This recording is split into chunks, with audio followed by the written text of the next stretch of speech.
Hello guys and welcome back to the channel. In this video, I'm going to show you how you can show hidden files on Windows. So let's get started.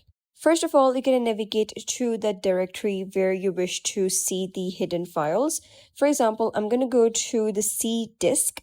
So you can see that it contains all of the program files that are necessary to run any program. So if you wish to see any hidden files over here, you're going to click on view here at the top and then you're going to click on show. And then you'll be able to see hidden items over here. So click on hidden items, and as soon as you click on hidden items, you'll be able to see some folders appear in front of you. Those will have icons a bit faded than the rest unhidden items. And that's basically how you can recognize these hidden items over here. You can scroll down and check all of the hidden items by seeing the fader ones. And well, that's how you can show hidden files on Windows. If you found this guide helpful, please consider subscribing and leaving a like. It really helps me out, and I'll see you next time.